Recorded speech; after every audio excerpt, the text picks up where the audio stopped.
अगस्त 2003 रात के 12 बजे एक इंसान अपने कमरे में बैठकर एक लेटर लिख रहा है देश के तत्कालीन प्रधानमंत्री अटल बिहारी वाजपेयी जी को। उस लेटर में क्या है? उस लेटर में ऐसी क्या बातें हैं जिसके चलते उसे मालूम है कि उसके जीवन की वह आखिरी लेटर हो सकती है।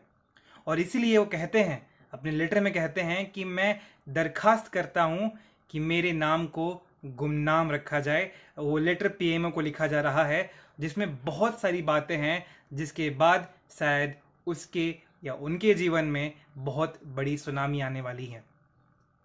एक सवाल, अगर आपके सामने जब आप करप्शन देख रहे होते हैं तो ऑप्शंस होते हैं कि क्या आप सिस्टम से लड़ना चाहते हैं, क्योंकि आपको पता है कि उस सच्चाई के साथ जाने के लिए सिस्टम आप पे क्या कर सकता है।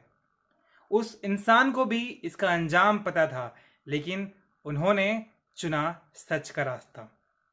कहानी है सत्येंद्र नाथ दुबे जी की, जिनके मायने हमें जानने बेहद जरूरी है। उनके बचपन से ख्वाहिश थी कि वो बिहार के लिए कुछ करना चाहते हैं।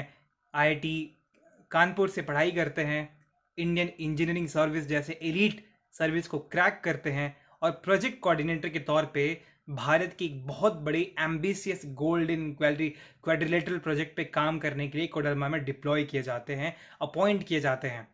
और जब वहाँ पे वो प्रोजेक्ट पे काम कर रहे होते हैं, उन्हें पता चलता है कि इतने सारे यहाँ पे सब कॉन्ट्रैक्टिंग में फ्लॉज हैं, इतने सारे यहाँ पे माफिया बैठे हुए हैं, रोड की क्वालिटी धज्जियाँ उड़ चुकी है, करप्शन बहुत बड़े लेवल पे है। और वो चूंकि टेक्निकल नॉलेज रखते थे, इन्हें इनका एहसास हो चुका था और वो देख रहे थे कि बिहार को जो रोड मिलना चाहिए था वो मिल नहीं सकता इस करप्शन के चलते। और इसलिए वो डिसीजन कर लेते हैं कि अब वो पीएमओ को लेटर लिखेंगे।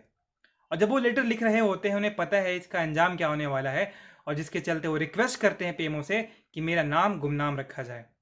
लेकिन पीएमओ के द्वारा किसी ऑफिसर्स के द्वारा उनका नाम लीक कर दिया जाता है, और जिसके बाद उस माफिया को भी ये नाम पता चल जाता है कि वो कहाँ रहते हैं, किस सड़क से गुजरते हैं और कब गुजरते हैं। 30th बर्थडे वो वाराणसी से गया आ रहे थे, और गया से जब अपने घर जा रहे थे, उसी समय कुछ लोग उनकी राह देख रहे थे और उसी राह में उनकी हत्या कर दी जाती है। 14 साल बाद, उसी समय 14 साल के बाद, 13 साल के बाद विसल ब्लोअर एक्ट पारित किया जाता है। ये वही कानून है जो इन जैसे विसल ब्लोअर्स को प्रोटेक्शन देता है। इसमें बहुत सारे फ्लॉज है, लेकिन ये कानून इसलिए एग्जिस्ट करता है क्योंकि सत्येंद्र नाथ दुबे जी ने अपनी जान दी।